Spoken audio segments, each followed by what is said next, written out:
Hi friends, എല്ലാവർക്കും നെഥിയാസ്മാജിക്കിലേക്ക് ഒരിക്കൽ കൂടി സ്വാഗതം. എല്ലാവരും സുഖമായിട്ടിരിക്കുന്നു എന്ന് വിശ്വസിക്കുന്നു.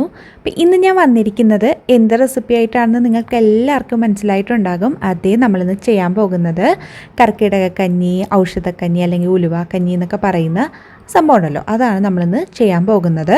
അപ്പോൾ എങ്ങനെയാണ് ഈ ഔഷധകഞ്ഞി തയ്യാറാക്കുന്നതെന്ന് നമുക്ക് നോക്കാം. അപ്പോൾ ആദ്യം നമുക്ക് വേണ്ടുന്നത് ഞവര അരിയാണ്. അപ്പോൾ ഞാനിവിടെ 1 കപ്പ് ഞവര അരി എടുത്തിട്ടുണ്ട്. അപ്പോൾ ഇതിന് പകരം നമുക്ക് ഉണക്കലരി അല്ലെങ്കിൽ നമ്മളുടെ മട്ടരിയൊക്കെ ഉണ്ടല്ലോ, അതിൽ വേണമെങ്കിലും ചെയ്യാം. പക്ഷേ ഞവര അരിയാണ് ഏറ്റവും ബെസ്റ്റ്. ഒരുപാട് ഔഷധ ഗുണങ്ങൾ അടങ്ങിയിട്ടുള്ള അരിയാണ് ഞവര അരി എന്ന് പറയുന്നത്. പിന്നെ ഞാൻ എടുത്തിരിക്കുന്നത് ഉലുവയാണ്. അപ്പോൾ ഉലുവ ഞാനിവിടെ 2 സ്പൂൺ ഉലുവ എടുത്തിട്ടുള്ളൂ. കാരണം ഉലുവ ഒരുപാടായാലും അത് കയ്പ്പായിപ്പോൾ നമ്മളുടെ കഞ്ഞിയെ, അപ്പോൾ അത് കുടിക്കാൻ കുറച്ച് ബുദ്ധിമുട്ടായിരിക്കും. അപ്പോൾ അതുകൊണ്ട് ഞാൻ കുറച്ചേ എടുത്തിട്ടുള്ളൂ. അപ്പോൾ ഉലുവയുടെ ടേസ്റ്റ് ഇഷ്ടമുള്ളവർക്ക് കുറച്ച് കൂടുതൽ എടുക്കാം. പിന്നെ ചെറുപയർ എടുത്തിട്ടുണ്ട് 3 സ്പൂൺ, 1/4 കപ്പ് ചെറുപയർ എടുത്തിട്ടുണ്ട്. പിന്നെ 2 സ്പൂൺ പച്ചരി എടുത്തിട്ടുണ്ട്, 2 ടേബിൾ സ്പൂൺ പച്ചരി എടുത്തിട്ടുണ്ട്. അപ്പോൾ ആദ്യം നമുക്ക് ഇതെല്ലാം ഒരു ബൗളിലേക്ക് ആക്കിയിട്ട് ഇതൊക്കെ നമുക്കൊന്ന് കുതിർത്ത് വെക്കണം. ഓവർനൈറ്റ് കുതിർത്ത് വെച്ചിട്ടാണ് നമ്മളിത് കഞ്ഞി ചെയ്യുന്നത്. നമുക്കിതൊരു ബൗളിലേക്ക് ആദ്യം മാറ്റാം. ഇനി നമുക്ക് നമ്മളുടെ അരിയും അതുപോലെ ചെറുപയറും പച്ചരിയൊക്കെ ഒരു ബൗളിലേക്ക് ഇടാം. അപ്പോൾ ഉലുവ നമ്മളിപ്പോൾ ഇതിൻ്റെ കൂടെ ഇടുന്നില്ല, അത് സെപ്പറേറ്റ് നമുക്ക് വേറൊരു പാത്രത്തിൽ കുതിർക്കാൻ വയ്ക്കാം. അപ്പോൾ ബാക്കിയുള്ളതൊക്കെ ഇട്ടിട്ട് നമുക്കിത് നന്നായിട്ട് 1-2 വെള്ളത്തിലൊന്ന് കഴുകിയെടുത്തിട്ട് വരാം. അപ്പോൾ നന്നായിട്ട് കഴുകിയെടുത്തിട്ടുണ്ട്. ഇനി ഇത് നമുക്ക് ആവശ്യത്തിന് വെള്ളം കൂടി ഒഴിച്ചിട്ട് കുതിർക്കാൻ വയ്ക്കാം. ഞാനിപ്പോൾ ഇത് തലേന്ന് രാത്രിയാണ് ചെയ്യുന്നത്. നാളെ രാവിലെ നമ്മളിനി കഞ്ഞി വയ്ക്കുള്ളൂ. അപ്പോൾ ഞവരരിയൊക്കെ നല്ല വേവുള്ളത് കൊണ്ട് നന്നായിട്ട് കുതിർക്കണം. അപ്പോൾ ഇതിനെ അടച്ച് വയ്ക്കാം. നമുക്ക് നാളെ രാവിലെ നോക്കാം. നമുക്ക് വേറൊരു ബൗളിലേക്ക് നമ്മൾ എടുത്തു വെച്ചിട്ടുള്ള ഉലുവ ഇട്ട് കൊടുക്കാം. അപ്പോൾ ഉലുവ നമ്മൾ കഴുകിയതിന് ശേഷമല്ല കുതിർക്കാൻ വെക്കുന്നത്. നമുക്കിന്ന് കുതിർക്കാനായിട്ട് ആവശ്യത്തിന് വെള്ളം കൂടി ഒഴിച്ചിട്ട് വെച്ചേക്കാം. നാളെ രാവിലെ എടുക്കുമ്പോഴത്തേക്ക് നന്നായിട്ട് ഇതിൻ്റെ തൊലിയൊക്കെ കളഞ്ഞ് നന്നായിട്ട് ഞവടി കഴുകി എടുക്കണം. അപ്പോൾ നാളെ നോക്കാം നമുക്ക്. ഇപ്പോൾ നമ്മളുടെ ഇൻഗ്രീഡിയൻസ് ഒക്കെ നന്നായിട്ട് കുതിർന്ന് വന്നിട്ടുണ്ട്. കണ്ടോ, നന്നായിട്ട് കുതിർന്ന് വന്നിട്ടുണ്ട്. ഇനി ഇത് നമുക്ക് മാറ്റി വയ്ക്കിട്ട് ഉലുവ ഒന്ന് നോക്കാം. ഉലുവയും നന്നായിട്ട് കുതിർന്ന് വന്നിട്ടുണ്ട്. അതിൻ്റെ പുറത്തെ തോലൊക്കെ കണ്ടോ ഇങ്ങനെ ചെയ്യുമ്പോൾ വരുന്നുണ്ട്. അപ്പോൾ ഇത് നന്നായിട്ടൊന്ന് കഴുകിയെടുക്കാം. നമുക്ക് നന്നായിട്ട് തൊലിയൊക്കെ കളഞ്ഞിട്ട് വേണം നമ്മൾ ഉലുവ ഇതിലേക്ക് ചേർക്കാൻ. അപ്പോൾ ഉലുവയും നന്നായിട്ട് കഴുകിയെടുത്തിട്ടുണ്ട്. ഇനി ഇതൊക്കെ നമുക്കൊരു കുക്കറിലേക്ക് മാറ്റാം. അപ്പോൾ ഇതൊക്കെ നല്ല വേവുള്ളത് കൊണ്ട് കുക്കറിൽ ചെയ്യുമ്പോൾ അത് പെട്ടെന്ന് തന്നെ ആയി കിട്ടും. അല്ലാതെ നമ്മൾ വേവിക്കാൻ ഒരുപാട് ടൈം എടുക്കും. അപ്പോൾ നമ്മൾ കുതിർത്ത് വെച്ചിട്ടുള്ള അരിയും പയറും അതുപോലെ പച്ചരിയും ഉലുവയൊക്കെ ഒരു കുക്കറിലേക്ക് ഇട്ട് കൊടുക്കാം. അപ്പോൾ കുതിർക്കാൻ വെച്ചിട്ടുള്ള ആ വെള്ളം ഉണ്ടായിരുന്നല്ലോ, അപ്പോൾ അതുകൂടി ചേർത്തിട്ട് നമുക്ക് കുക്കറിലേക്ക് ഇട്ട് കൊടുക്കാം കേട്ടോ. നമ്മൾ കഴുകിയതിന് ശേഷമാണല്ലോ കുതിർത്ത് വെച്ചത്. അപ്പോൾ ആ വെള്ളത്തോട് കൂടി തന്നെ നമുക്ക് കുക്കറിലേക്ക് ഇട്ട് കൊടുക്കാം.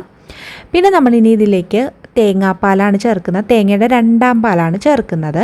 അപ്പോൾ പാലിൽ വേവിച്ചെടുക്കുമ്പോൾ നല്ലൊരു ടേസ്റ്റ് ആയിരിക്കും നമ്മളുടെ കഞ്ഞിക്ക്. അപ്പോൾ തേങ്ങാപ്പാലില്ലെങ്കിൽ വെള്ളത്തിൽ തന്നെ വേവിച്ചെടുക്കാം.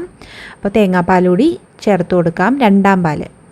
ഇത് നമുക്കൊരു 3 വിസിൽ വരുന്നത് വരെ കുക്ക് ചെയ്തെടുക്കണം. 3 വിസിൽ വന്ന് 10 മിനിറ്റ് കഴിഞ്ഞിട്ട് ഓപ്പൺ ചെയ്ത് നോക്കാം. ഇപ്പോൾ 3 വിസിലൊക്കെ വന്ന് 10 മിനിറ്റ് കഴിഞ്ഞിട്ടുണ്ട്. നമ്മളുടെ അരിയൊക്കെ നന്നായിട്ട് വെന്ത് വന്നിട്ടുണ്ട്.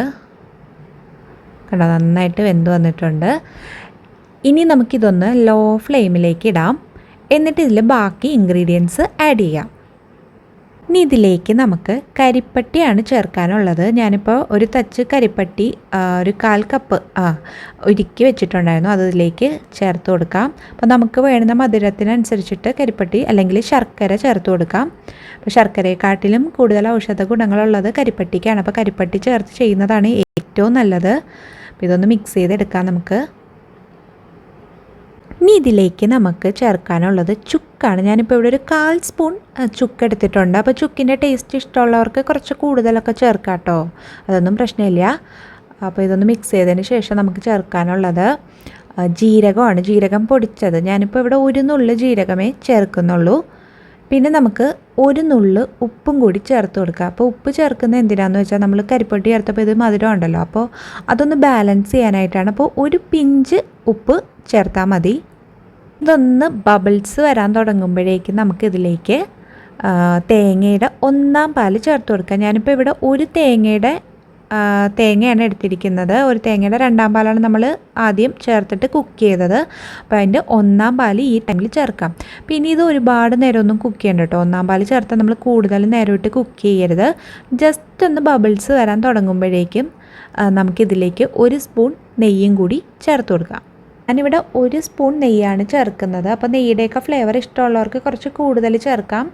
നെയ്യുടെയൊക്കെ ക്വാണ്ടിറ്റി നമ്മളുടെ ഇഷ്ടത്തിനനുസരിച്ച് കൂട്ടുകയും കുറയ്ക്കുകയൊക്കെ ചെയ്യാം. അതുപോലെ തന്നെ ചിലർ നെയ്യിൽ കൊച്ചുള്ളിയൊക്കെ വഴറ്റിയിട്ട് ചേർക്കാറുണ്ട്. അപ്പോൾ കൊച്ചുള്ളിയുടെയൊക്കെ ഫ്ലേവർ ഇഷ്ടമുള്ളവർക്ക് അതുകൂടി വേണമെങ്കിൽ ആഡ് ചെയ്യാം. ഞാനിപ്പോൾ ഇവിടെ കൊച്ചുള്ളിയൊന്നും ചേർക്കുന്നില്ല. ഇതിപ്പോൾ ബബിൾസ് വരാൻ തുടങ്ങിയിട്ടുണ്ട്. ഇനി നമുക്ക് ഫ്ലെയിം ഓഫ് ചെയ്യാം. നമ്മളുടെ കഞ്ഞി റെഡി ആയിട്ടുണ്ട്. അപ്പോൾ വളരെ എളുപ്പത്തിൽ തയ്യാറാക്കാൻ പറ്റിയ നല്ല ഹെൽത്തി ആയിട്ടുള്ള കഞ്ഞിയാണ്. നമ്മൾ തലേന്ന് ഈ അരിയൊക്കെ കുതിർത്ത് വെച്ചാൽ വളരെ പെട്ടെന്ന് കുക്കറിൽ ചെയ്തെടുക്കാൻ പറ്റിയ നല്ല ഹെൽത്തി ആയിട്ടുള്ള കഞ്ഞിയാണ്. അപ്പോൾ എല്ലാവരും ഈ കർക്കിടക മാസത്തിൽ ഇതൊക്കെ കഴിച്ച് നല്ല ആരോഗ്യവാന്മാരായിട്ടിരിക്കുക. പിന്നെ നമുക്ക് ഈ ഔഷധക്കൂട്ട് കിട്ടും വാങ്ങാൻ കടയിൽ. അത് കിട്ടുകയാണെങ്കിൽ അത് 2 സ്പൂൺ കൂടി നമുക്ക് ഇതിലേക്ക് ചേർത്ത് കൊടുക്കാം കേട്ടോ. അപ്പോൾ അതില്ലെങ്കിലും പ്രശ്നമൊന്നുമില്ല. ഇത്ര ഇൻഗ്രീഡിയൻസ് വെച്ച് ചെയ്താൽ തന്നെ നല്ല ഹെൽത്തി ആയിട്ട് ഉള്ള കഞ്ഞിയാണ് ഉലുവ കഞ്ഞി. ഈ വീഡിയോ ഇഷ്ടമായെങ്കിൽ ലൈക്ക് ചെയ്യാനും ഷെയർ ചെയ്യാനും മറക്കരുത്. പിന്നെ നിങ്ങളുടെ ഫീഡ്ബാക്സൊക്കെ കമൻസിലൂടെ അറിയിക്കുക. കൂട്ടത്തിൽ ചാനൽ സബ്സ്ക്രൈബ് ചെയ്തിട്ടില്ലാത്തവരുണ്ടെങ്കിൽ ആ സബ്സ്ക്രൈബ് ബട്ടൺ കൂടി ഒന്ന് ക്ലിക്ക് ചെയ്ത് കൊടുക്കുക. അപ്പോൾ ഇതുപോലുള്ള നല്ല ഹെൽത്തി ആയിട്ടുള്ള റെസിപ്പീസുമായി നമുക്ക് വീണ്ടും കാണാം. അതുവരെ താങ്ക് യു. ബൈ.